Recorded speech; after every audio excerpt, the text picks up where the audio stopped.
Bonjour à toi et bienvenue dans cette nouvelle vidéo. Tatiana Ventos, c'est moi, je suis de retour et aujourd'hui, rien ne va plus au sommet de l'État. On n'a plus de gouvernement et il semblerait bien que ce soit le début d'une crise politique assez grave.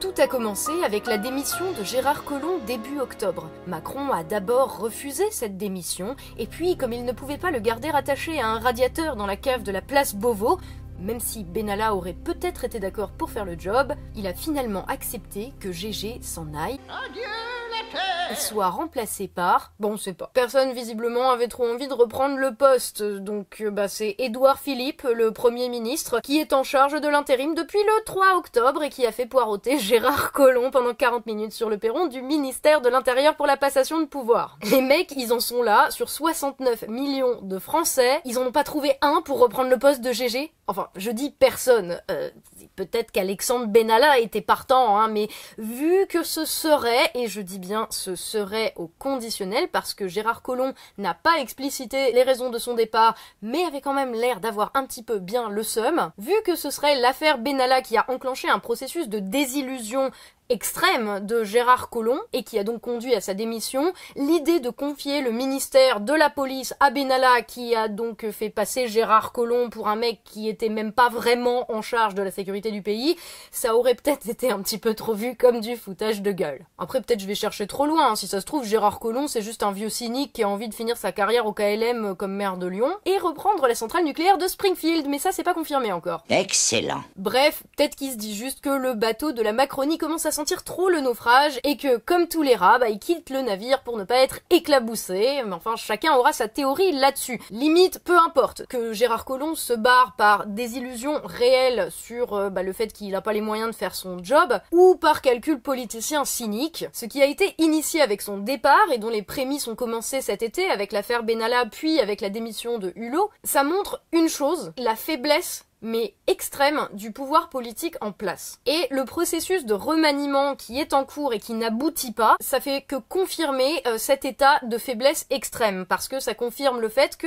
personne n'a visiblement envie de se mouiller pour la République en marche. Enfin personne sauf François de Rugy qui a repris le poste de Hulot en gonflant le torse, on saura s'en souvenir, merci, au revoir. Suite au départ de Gégé, on nous avait dit au début, il y aura pas de remaniement, tout ça, tout va bien, on va trouver un remplaçant vite fait bien fait, sauf que visiblement ça a été un petit peu plus compliqué que prévu, et donc lundi 8 octobre, ils ont annoncé finalement un remaniement pour le lendemain mardi, c'est-à-dire hier à l'heure où je tourne cette vidéo. Et donc le mardi en question où ils devaient nous annoncer la composition du nouveau gouvernement, après nous avoir fait poireauter toute la journée à décaler l'heure de l'annonce du nouveau gouvernement d'une heure, toutes les heures, ça fait beaucoup d'heures. On nous a dit oh non, finalement c'est pas pour aujourd'hui, ça sera demain, merci d'être venu, le spectacle est terminé, rentrez chez vous. Là on peut très honnêtement se demander si c'est pas une stratégie de communication, qui se sont pas dit ouais au bout d'un moment ils vont en avoir marre, ils vont lâcher l'affaire et ils vont nous laisser tranquilles avec cette histoire de nouveau gouvernement. Tu sais c'est comme les gamins à l'école qui disent aux profs si je vous mets le devoir dans votre casier à la prochaine récré promis, puis à chaque fois il est pas dans le casier et le gamin espère que le prof va oublier et lâcher l'affaire. Alors on vous rassure les gars, déjà de 1 on n'était pas non plus là à attendre comme des cons sur le perron, on s'appelle pas Gégé, on a une forme de dignité qui fait que on n'attend pas assis à côté du téléphone que vous appeliez, on va boire des coups en attendant, mais que 2,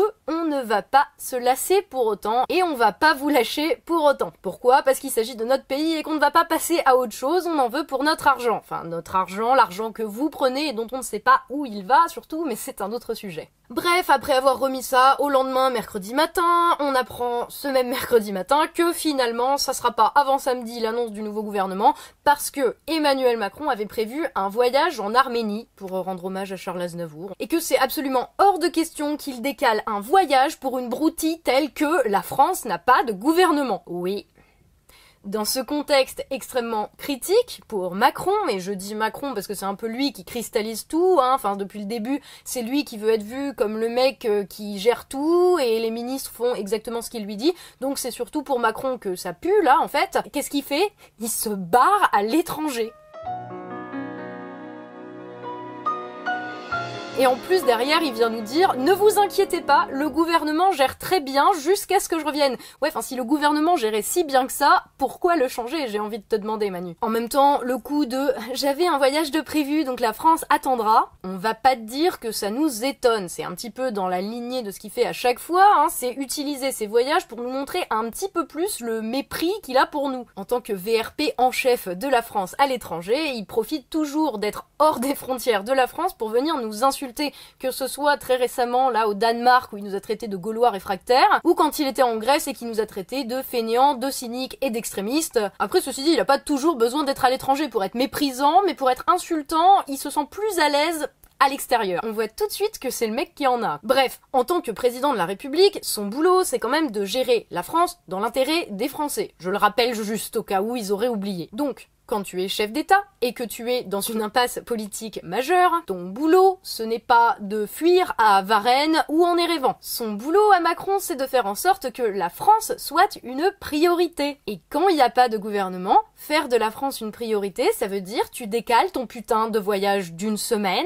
le temps de trouver un gouvernement. Donc je sais pas ce qu'il cherche en fait, tu cherches quoi Manu? Tu cherches à donner une bonne image comme d'habitude, en mode tout va bien? Ou peut-être à t'auto-persuader, hein, faire comme si t'étais pas dans la merde en espérant que ça règle le problème. Le truc c'est que le petit précaré que tu as construit autour de toi Manu, il est en train de brûler, tout le monde le voit, et toi qu'est-ce que tu fais? Tu es assis là à boire ton café au milieu des flammes en disant « This is fine ». Je vais te dire un truc dans une langue que tu comprends Manu. « This is not fine ». Je sais pas, il pense vraiment qu'on est aveugle, sourd, qu'on voit pas la fumée sortir de toutes les fenêtres de l'Elysée, là? Ou comment ça se passe? Je suis désolée, en fait, mais vu ce qui se passe depuis ces derniers mois, je trouve vraiment que la vie politique française commence à ressembler à une mauvaise comédie où les Benalla et les barbouzes du président ont plus de pouvoir que les ministres, où les gens obsédés par leur image qui sont à la tête de l'État ne tiennent plus rien et ne tiennent même plus leur image.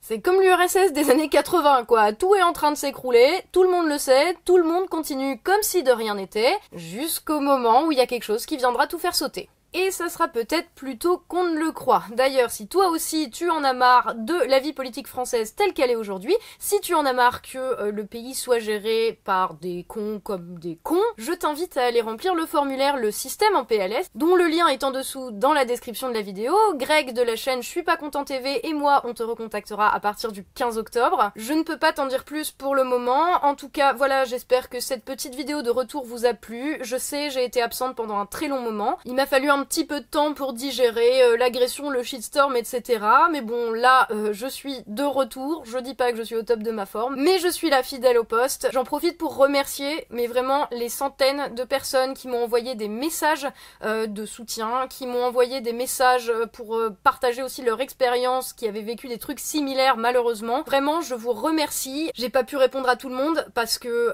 il y avait beaucoup trop de gens. Je me dis que c'est quand même hallucinant qu'on soit si nombreux à avoir vécu des situations telles que celle-là. Je vous remercie vraiment de votre sollicitude et du soutien qui m'a beaucoup aidé et qui continue de m'aider là tous les jours en ce moment. Je ferai sûrement une petite vidéo d'ici peu pour reparler un petit peu de tout ça au KLM à tête reposée avec un petit peu de recul. D'ici là, je remercie tous les tipeurs qui me permettent de faire ce boulot. Je remercie tous les gens qui suivent cette chaîne, qui se sont abonnés, qui partagent les vidéos, qui mettent des petits commentaires, etc. Merci à vous d'être là. Franchement, ça fait super plaisir et ça fait très chaud au cœur. Je vous dis à la prochaine et puis bien sûr, comme d'habitude et surtout, prenez soin de vous.